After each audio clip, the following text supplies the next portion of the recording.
Hello viewers, আসসালামু আলাইকুম। Welcome back to my stick bumble রহস্যময় বাংলা। আজকে আমরা শিখব চারটি ছোট কিন্তু গুরুত্বপূর্ণ শব্দের ব্যবহার। আই, মে, মাই সেলফ, মাই। অনেকে এগুলো মিলিয়ে ফেলি, অথচ ব্যবহার ভুল হলে ইংরেজি বাক্য পুরোই বদলে যায়। প্রতিদিনের ইংরেজিতে এগুলোর সঠিক ব্যবহার জানলে কমিউনিকেশন অনেক ভালো হবে। চলো শুরু করি। প্রথমেই আমরা চারটি শব্দকে চারটা পার্টে ভাগ করে নিয়েছি। আমরা ফার্স্ট জানব পার্ট 1, আই, আমি। আই হলো সাবজেক্ট প্রোনাউন, মানে যে কাজটা করে। আর সহজভাবে বোঝার জন্য এখন আমরা এক্সাম্পল নিয়ে আলোচনা করব। Example number 1, I am going to the market. আমি বাজারে যাচ্ছি। Example number 2, I love ice cream. আমি আইসক্রিম পছন্দ করি। Example number 3, I play football every morning. আমি প্রতিদিন সন্ধ্যায় ফুটবল খেলি।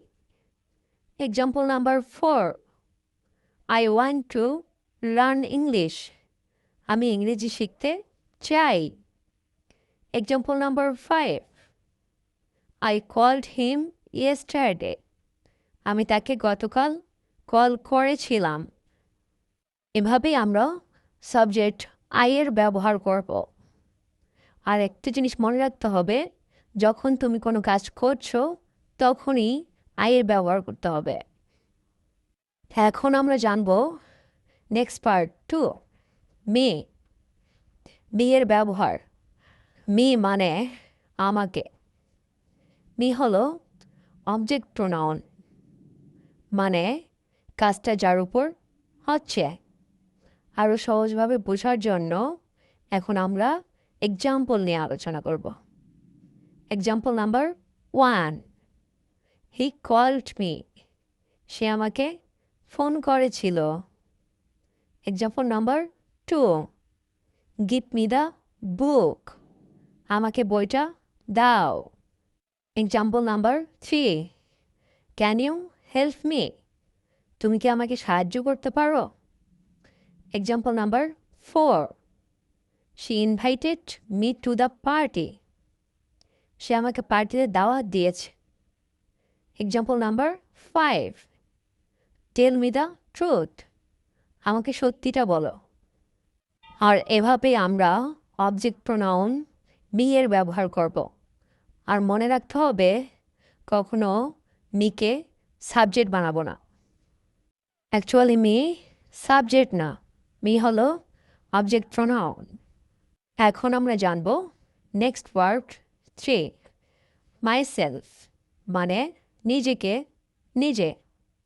মাইসেলফ হলো রিফ্লেক্সিভ প্রোনাউন, মানে যখন সাবজেক্ট আর অবজেক্ট একই মানুষ। আরও সহজভাবে বোঝার জন্য এখন আমরা এক্সাম্পল নিয়ে আলোচনা করব। Example number 1, I hurt myself.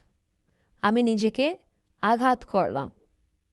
Example number 2, I made this cake myself.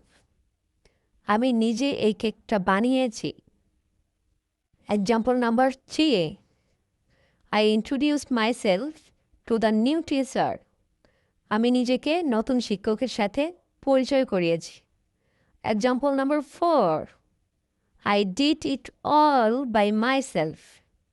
আমি এটা একাই করেছি। Example number 5, I am talking to myself. আমি নিজের সঙ্গে কথা বলছি। আর এভাবে আমরা রিফ্লেক্সিভ প্রোনাউন মাইসেলফ এর ব্যবহার করব। মনে রাখতে হবে, নিজের কাজ নিজে করলে মাইসেলফ ব্যবহার হয়। আর এভাবে আমরা মাইসেলফ ব্যবহার করব। এখন আমরা জানব নেক্সট পার্ট 4, মাই। মাই মানে আমার, পসেসিভ। মাই হলো পসেসিভ অ্যাডজেক্টিভ মানে কোনো কিছু তোমার সেটা বোঝায়। এখন সহজভাবে বোঝার জন্য আমরা এক্সাম্পল নিয়ে আলোচনা করব। Example number 1, this is my phone. এটা আমার phone. Example number 2, my brother is funny. আমার ভাই মজার মানুষ। Example number 3, my mother is very kind. আমার মা খুবই দয়ালু। Example number 4, this is my favourite বুক। এটা আমার প্রিয় বই। Example number 5, my phone is on the table. আমার ফোনটা টেবিলের উপর আছে। এভাবে আমরা মায়ের ব্যবহার করব।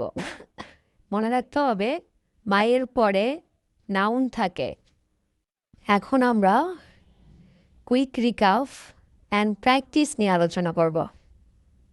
হাই, আমি, মি, আমাকে, মাইসেলফ, নিজে বা নিজেকে, মাই, আমার।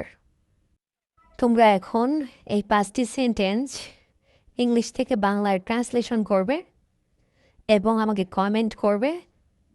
কোথাও কোনো কারেকশন করতে হলে আমি কমেন্টের রিপ্লাইয়ে জানিয়ে দেব। সো ভিউয়ার্স, আশা করি আজ থেকে এই 4টা শব্দ নিয়ে আর গুলিয়ে ফেলবে না। ছোট ছোট প্র্যাকটিস করলেই পারফেক্ট হয়ে যাবে। সো আজকে এ পর্যন্তই। দেখা হবে নেক্সট ভিডিওতে। আল্লাহ হাফেজ।